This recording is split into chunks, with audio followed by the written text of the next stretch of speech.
Nothing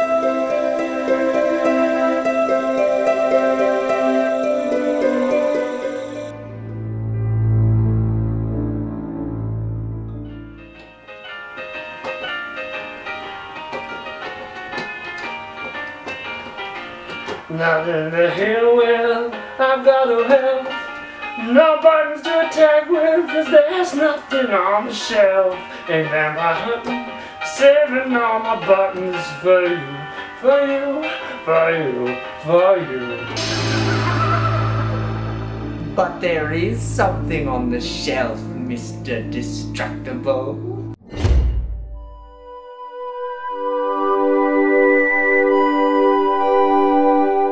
Oh sweet, I love this game!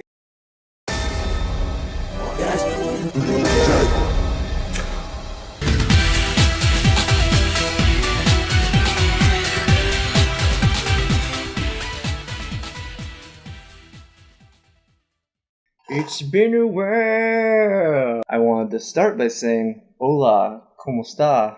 Konnichiwa.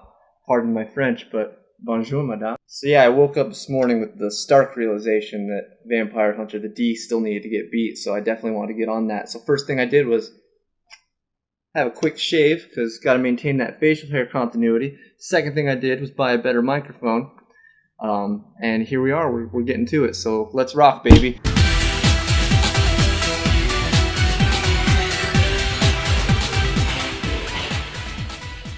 Nothing on the shelf now, huh, motherfucker? We're then introduced to Layla, who's in cahoots with the Marcus brothers, but is a tad more sympathetic than they are. The smell of a young woman's blood. Left Hand continues to be a total fucking creep, though. It must be irresistible. Why not quench your thirst a little bit, huh?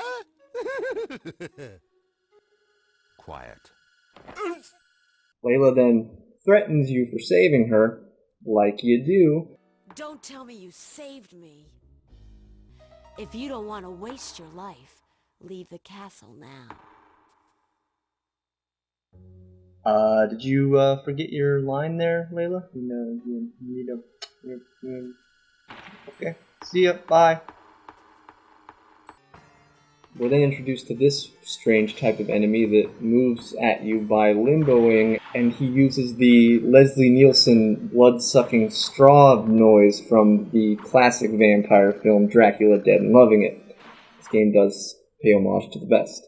D then chooses to use his D as a compass and follows a hologram woman through a wall. And the vampires apparently have the Jason Voorhees-like ability of getting bodies to fall out of things at precisely the time that somebody's walking by. It's at this point that we again run into the issue of having to unsheath your sword every time you enter a room. And there are sometimes enemies who whack you in the face within seconds of walking in. There literally is not enough time to defend yourself. Graphical game design, baby.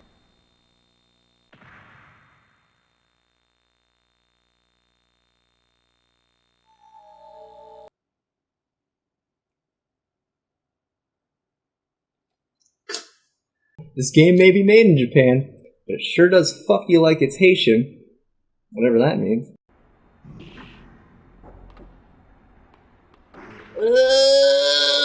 Oh boy, it's time for our second fight with Meyerlink. I think it might be time for me to raise the stakes.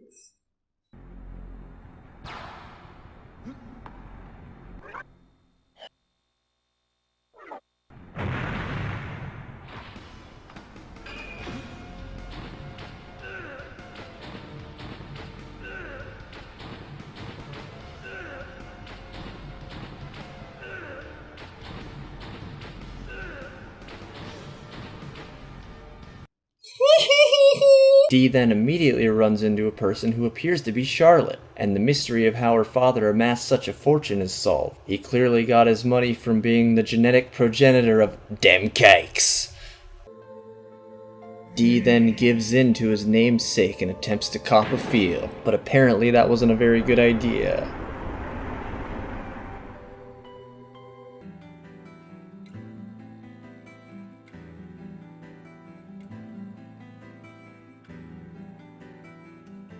If only that were the end. If only, if only. We then find ourselves in the sewer portion of the game, D becoming a metaphorical piece of shit, if you will. Meta de gozaru! We're then thrust into a platforming sequence. Did I mention the game has tank controls?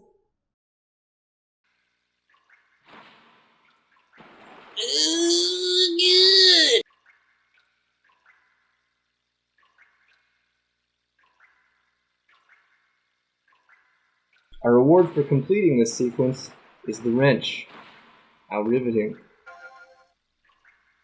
It's at this point that we're introduced to Borgoff, one of the Marcus brothers, a needlessly aggressive and violent character whose only purpose might be to put my mind at ease knowing that in the distant vampire apocalypse future there'll still be a couple Trump supporters around. Who are you?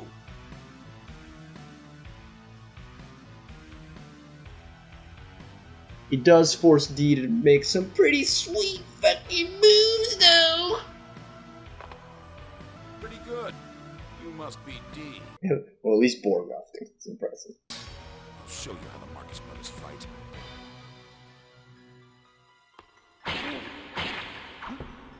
Circling and circling and circling and circling. Circle, then you circle some more.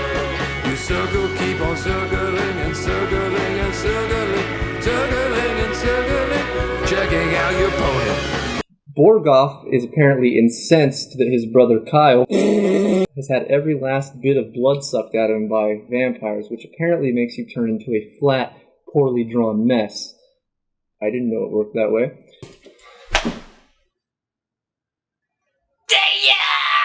We should take care of our business before they get involved in the game. He called it a game! Meta de gozaru! This actually is legit my favorite part of the game because I get to get revenge on this fucker for not killing Natalie Portman in Attack of the Clones.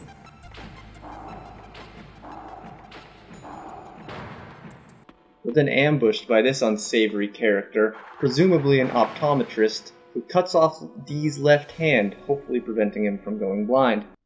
His name is Ben Gay, so they kind of robbed me of that wank joke. Oops, you're hurt. You can't fight well, can you? Ben Gay is doing over-the-top Christoph Waltz before that was even a thing, so kudos to him. This gets me to my next talking point, which is the voice actor for D. I get that he's trying to do the character as an emotionless, detached, somewhat apathetic character, but unfortunately, instead of coming off as solemn, he comes off more like Gene Wilder, sarcastically lambasting the kids dying at Willy Wonka and the Chocolate Factory. They are dead. I killed them. Layla. Got me on my knees, Layla. begging darling, please. Surprisingly, the henchman Ben Gay turns on an artificial sun and actually gets the upper hand on D, temporarily killing him. If anything, I thought Ben Gay would be helping him. And this is for them girls that be wanting, and this is for them girls that be loving, and this is for them girls that be riding, the ones that like to keep the D up inside.